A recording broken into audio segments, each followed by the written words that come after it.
On April 25th at 1:13 p.m., our deputies responded to a call of a student with a gun at Cedarcrest Middle School in Spanaway.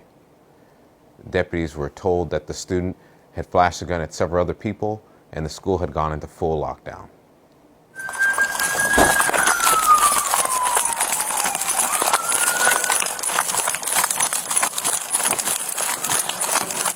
Deputies were given the name of the student who was reportedly seen with the gun tucked in his waistband. Deputies checked the classroom where the student was supposed to be, and he was not there. They were able to locate the student on a second-floor hallway and detained him with no issues. No firearm was immediately found, and deputies kept the school in lockdown as they searched for the missing firearm. So this hall, which were we looking? He rounded that corner right there. Okay. After the suspect was detained, deputies called for canine bricks to help track down the firearm. So this hallway kind of, all right, there's bathrooms and stuff along here too? Bathrooms down there on the right, which he may or may have not gone through. Okay. All right, kids are staying in the classroom, I hope? Yep. All right. All right, see you fine.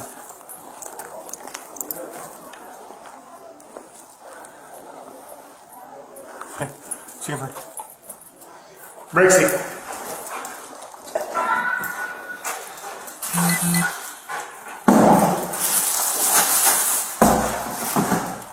Here.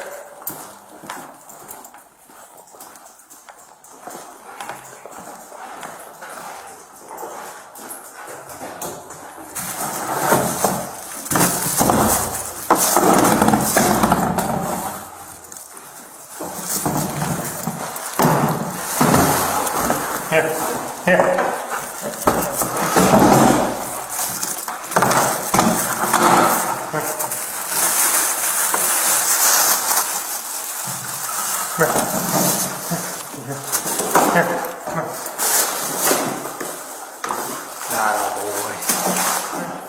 Dog's got his toy, so what do you think that means? Oh, yeah. Oh, baby. Attaboy. Yep. Once the firearm had been located, the lockdown was lifted at 2:16 p.m., which was past normal release time. The school was in lockdown for over an hour. Upon further inspection, this firearm was a realistic airsoft gun, which is still illegal to bring to school or use to make threats. The 14-year-old student was booked into Raymond Hall for possession of a dangerous weapon on school property, as well as felony harassment.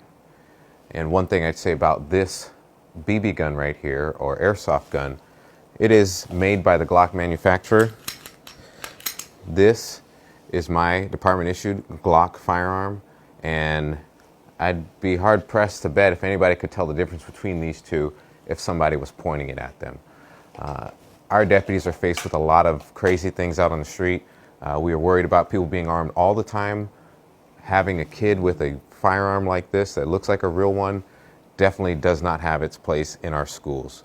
Please do not bring any firearms or things that look like firearms to any of our schools in our county or anywhere else.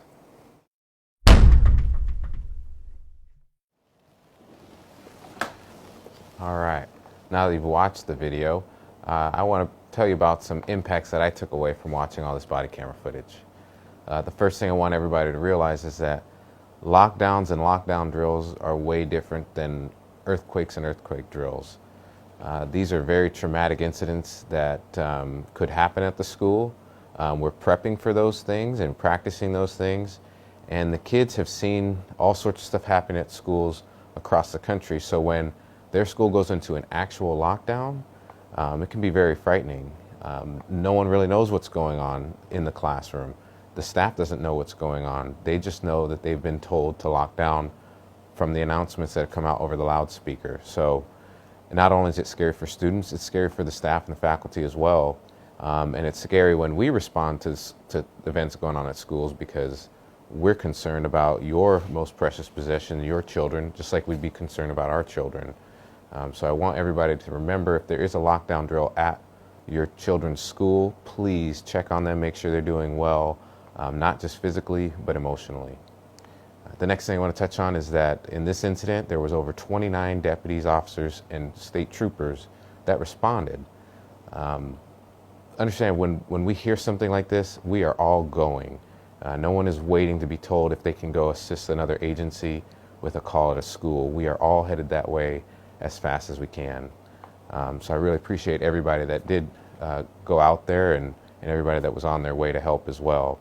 In addition to that, the staff did a tremendous job of locking down successfully.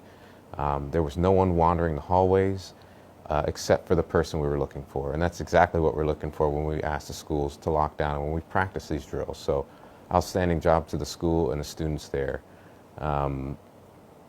The last thing I really want to touch on is the SRO who's responsible for Cedarcrest Middle School. When she got there, she was coordinating everything and talking with the administrators. And after they had calmed everything down and got our kid in custody, she was going classroom to classroom and unlocking doors and talking to teachers and making sure that they were okay inside the classrooms. And when the teacher told her, when she heard her voice at the door, she immediately felt relieved. She knew she could just settle down and know that she was okay. And it wasn't because it was a uniformed officer at her door, but because it was Deputy Deck, who she knew, who she appreciated and knew that if Deputy Deck was there, that everything was going to be okay. And that just kind of speaks to the power of the relationships that our SROs have been building with their schools in all of our school districts. Having this ability to be in the schools and work with the faculty, the students see us. When something traumatic like this happens, it just speaks to that impact that we can have. And so I was really appreciative to hear that feedback. Another thing that they said was that the other SROs that were showing up that didn't belong to those schools, because we practiced these lockdown drills as a group with all of our SROs, they immediately recognized all of them. So when they saw Deputy Morrison or Deputy Bielko, again, they knew who that was. They knew that they were safe. They knew that the sheriff's department was there and that we were going to take care of business and take care of all of them. So again, it's just really powerful to know that we can make that difference in a school, that we can provide that comfort just to know that we're there, that we're going to handle it. So that's it for me in Darren's Corner. We'll see you guys on the next one. Good boy. Good boy. That's a good boy, both of you. Oh, good boy.